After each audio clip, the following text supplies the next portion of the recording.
Hi everyone, welcome back. We've got a brand new story to share with you. So let's begin. Some words cut so deep they change everything.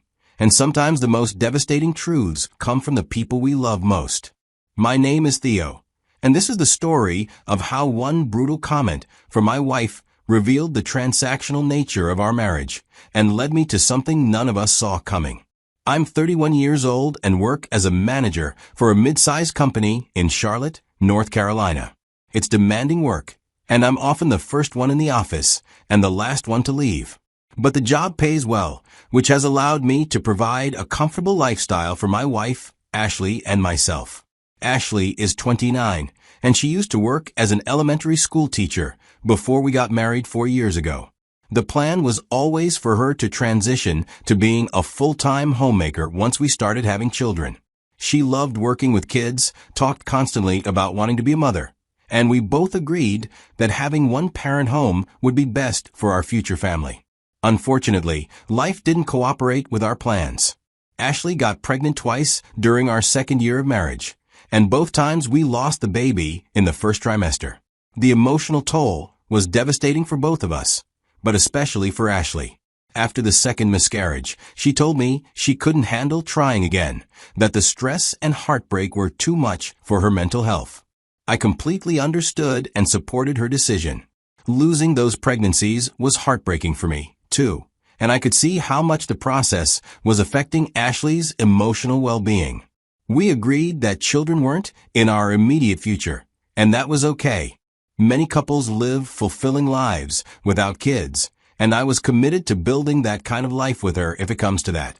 What I expected was that Ashley would eventually return to work, since the original reason for staying home, raising children, was no longer part of our plan.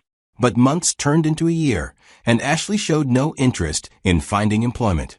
When I gently suggest that she might want to look into substitute teaching or find another job she'd enjoy, she'd say she was still processing the losses and wasn't ready to think about working again.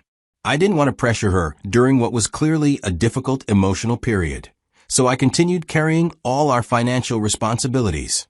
Ashley had complete access to our joint checking account and 2 credit cards that were technically in my name, but that she used freely. At first, Ashley's spending was reasonable.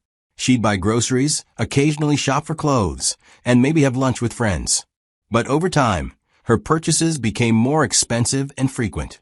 Designer handbags, high-end skincare products, expensive dinners at trendy restaurants, weekend spa treatments.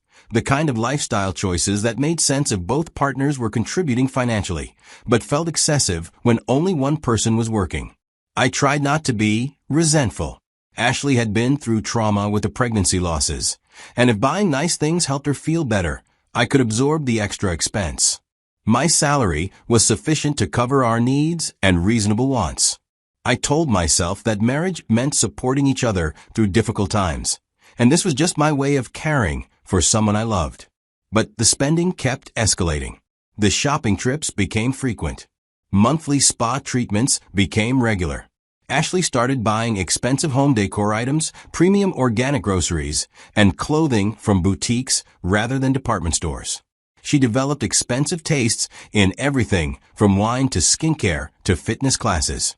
When I'd receive our monthly credit card statements, I'd feel a knot in my stomach seeing the totals. But whenever I'd try to discuss our budget or suggest we scale back on discretionary spending, Ashley would become defensive. She'd say I was being controlling, that she wasn't spending that much money compared to her friends, that I made a good income and should be happy to provide for my wife. The pattern that really started bothering me was how Ashley never seemed grateful for the lifestyle I was providing. She never acknowledged the long hours I put in to maintain our financial stability. She treated our comfortable life like something she deserved rather than something we were fortunate to afford because of my career. The breaking point came when I was reviewing our bank statements and noticed something that made my blood run cold. Beyond Ashley's personal spending, there were regular transfers of large amounts to external accounts. $500 here, $800 there, sometimes over $1,000 at a time. When I investigated further, I realized these transfers were going to accounts belonging to Ashley's family members. Her brother had received over $3,000 in the past 4 months, and her sister had gotten multiple transfers totaling nearly $2,000 that I'd never been informed about. In total, Ashley had sent over $7,000 to her family in the past 6 months without discussing any of it with me. I was stunned. $7,000 wasn't pocket change for us. That money could have paid down our car loans, contributed to retirement savings, or covered several months of our mortgage. Instead, it had been distributed to Ashley's family members for reasons I knew nothing about, using money I'd earned through hard work and constant stress. That evening, I decided to address the situation directly.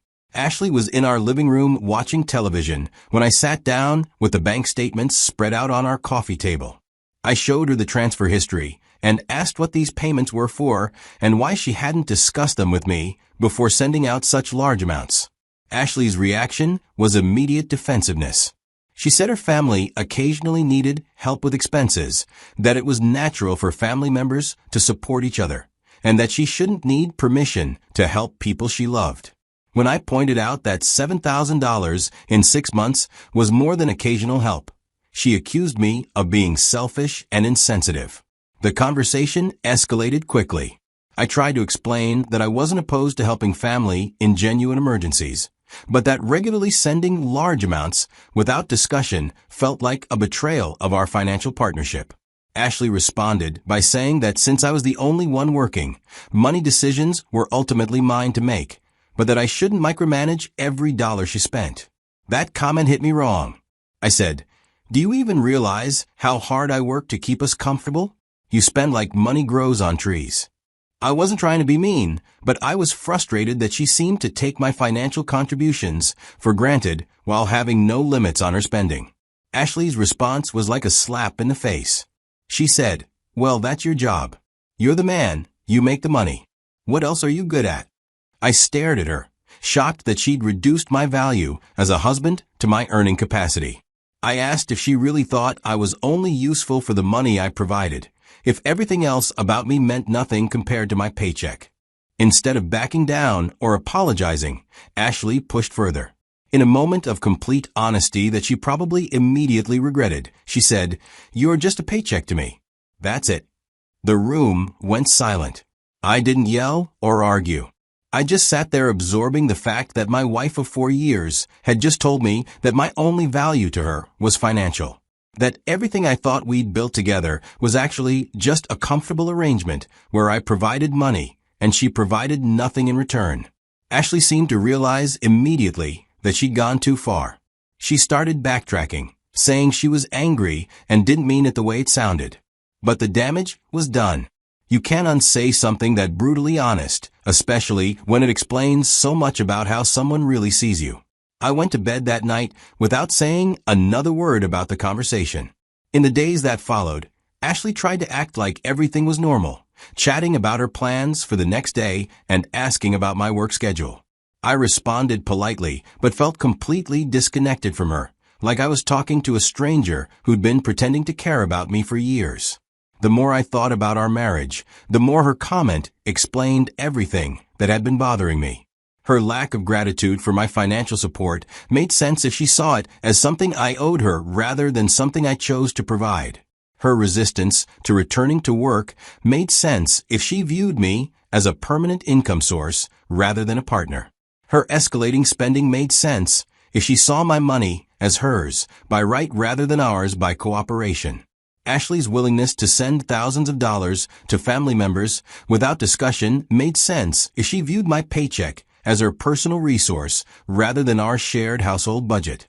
Even her defensiveness about spending made sense if she genuinely believed I existed primarily to generate income for her use. After some days, I'd reached a decision. I decided to show her what life would look like if I really were just a paycheck, and if that paycheck needed protection. I called our bank and requested to speak with someone about account management. I explained that I wanted to make some changes to how our accounts were structured and what access different cards provided. The process was simpler than I'd expected. Since I was the primary account holder and all the credit cards were in my name with Ashley as an authorized user, I had complete control over spending limits and account access. I asked the bank to freeze the 2 credit cards Ashley used most frequently, leaving only small emergency limits active. I also opened a new checking account in my name only and transferred most of our savings there, leaving just enough in our joint account to cover household bills. I wanted to eliminate her ability to make large discretionary purchases or send money to family members without my knowledge. The bank representative confirmed that these changes would take effect immediately and that any attempts to use the frozen cards would be declined. I felt a mixture of satisfaction as I completed the paperwork. Satisfaction that I was finally setting boundaries. Sadness that my marriage had deteriorated to the point where financial controls were necessary. From Ashley's perspective, everything looked normal that evening. I came home at my usual time, we ate dinner together, and I didn't mention the banking changes. I was curious to see how long it would take for her to discover the new restrictions and what her reaction would be. I didn't have to wait long. The next afternoon, my phone started buzzing with text messages and missed calls from Ashley. I was in a client meeting and couldn't answer immediately, but I could see her messages getting increasingly frantic. By the time I could step away and call her back, she was nearly hysterical. Ashley had gone shopping at her favorite boutique and tried to purchase a dress. When her first credit card was declined, she assumed it was a technical error and tried the second card. When that was also declined, she felt embarrassed and confused, making excuses to the sales associate about banking glitches. She'd driven straight to our bank branch and demanded to speak with someone about the card issues. That's when she learned that the accounts had been restructured by the primary holder and that her spending access had been significantly limited. The bank employee couldn't provide details about my reasoning, only confirmed that the changes were legitimate and had been made at my request. When I finally called Ashley back, she was alternating between rage and panic. She demanded to know what I'd done to the accounts, why her cards weren't working, and how I could make such decisions without consulting her. Her voice was shaking with a combination of anger and genuine fear. I remained calm during this conversation, which seemed to frustrate her even more. I told her that I'd made some financial adjustments to better protect our household budget. When she demanded specifics, I said, "You told me I'm just a paycheck to you. If that's all I am, then I need to protect my paycheck." Ashley tried several different approaches to manipulate me into reversing the changes. First, she claimed I was overreacting to something she'd said in anger. Then she accused me of being controlling and financially abusive. When those strategies didn't work, she tried bargaining, promising to be more careful with spending if I'd restore her access. I didn't budge. I explained that I would continue paying all our household bills. Our basic needs would be met without any inconvenience to her. But the extras would stop immediately. For the first time in our marriage, Ashley realized that her comfortable lifestyle wasn't guaranteed. She'd grown accustomed to unlimited spending freedom, and the sudden restrictions felt like a personal attack rather than a natural consequence of her own words. Ashley's reaction over the following weeks revealed just how transactional our relationship had become. Instead of apologizing for calling me a paycheck or trying to rebuild emotional intimacy, she focused entirely on regaining financial access. She'd bring up the frozen cards multiple times per day, arguing about why she needed money for various purchases or activities. She even threatened to leave me if I didn't restore her spending privileges, apparently not realizing that such threats only confirmed her priorities. Someone who loved me would be devastated by the emotional distance between us. Someone who saw me as a paycheck would be focused on restoring access to that paycheck. The marriage deteriorated rapidly after that. Ashley resented me for setting financial boundaries and began acting out in ways she knew would bother me. She'd stay out late without explanation, ignore my calls, and refuse to contribute to household tasks she'd previously handled. She seemed to be testing whether I'd restore her financial access in exchange for better behavior. I resented Ashley for reducing me to a financial resource and showing no genuine remorse for the hurt she caused. Every conversation felt strained and superficial. We were living like hostile roommates rather than married partners. After about 2 months of this Cold War, I started meeting with a divorce lawyer. I realized that our marriage wasn't built on love and mutual respect. It was a financial arrangement where I provided income and Ashley provided the appearance of companionship. Once that became clear, there was no foundation left to rebuild. The lawyer helped me understand how asset division would work in North Carolina and what I could expect from divorce proceedings. Since Ashley hadn't worked during most of our marriage, she might be entitled to some spousal support, but my recent documentation of her excessive spending and family transfers would help establish reasonable limits. When Ashley was served with divorce papers, she seemed genuinely shocked that I'd taken such a drastic step. She asked for a meeting where she could explain herself and try to save our marriage. During that conversation, she finally admitted that calling me a paycheck had been cruel and wrong, but said she'd only lashed out because she felt attacked about her spending. Ashley promised she could change, could be more appreciative of my work, could contribute more to our household. But her apologies felt hollow because they were motivated by fear of losing financial security rather than genuine remorse for hurting someone she loved. She was willing to show gratitude and affection to maintain access to my income, which only proved her original comment had been honest. I told Ashley that some words can't be taken back and some truths can't be unlearned. Once someone tells you they see you as just a paycheck, you can't pretend they value you as a person. Once someone shows they're willing to stay in a marriage purely for financial benefit, you can't trust their expressions of love. The divorce process took about 18 months, which was longer than I'd hoped, but not unusual for contested proceedings. Ashley fought for significant spousal support and tried to claim that my freezing her cards constituted financial abuse. But the documented evidence of her excessive spending and her own admission that she saw me as a paycheck undermined her claims. The final settlement was fair but firm. Ashley received some transitional support to help her get back on her feet, but not enough to maintain the luxury lifestyle she'd grown accustomed to. She was forced to find employment and scale back her spending to sustainable levels. Today, I live alone in a smaller house and have complete control over my financial decisions. I don't miss the stress of wondering what expensive purchase Ashley would make next, or discovering surprise transfers to her family members. I don't miss feeling unappreciated for the long hours I work or having my value reduced to my earning capacity. The loneliness is sometimes difficult, but it's preferable to being in a relationship where I'm valued only for what I can provide rather than who I am. I'm looking for someone who sees a relationship as a partnership where both people contribute according to their abilities and circumstances. Someone who appreciates hard work rather than taking it for granted. Someone who would never dream of calling their partner a paycheck because they understand that people are worth far more than the money they earn. Ashley taught me that some people will happily accept financial support while offering nothing meaningful in return. She showed me that comfortable lifestyles can become expectations rather than gifts, and that entitlement can masquerade as love for years before revealing its true nature. But she also taught me that I have the power to set boundaries and protect my interests.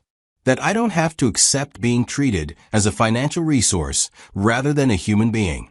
That walking away from a comfortable arrangement can be the first step toward finding a genuine relationship.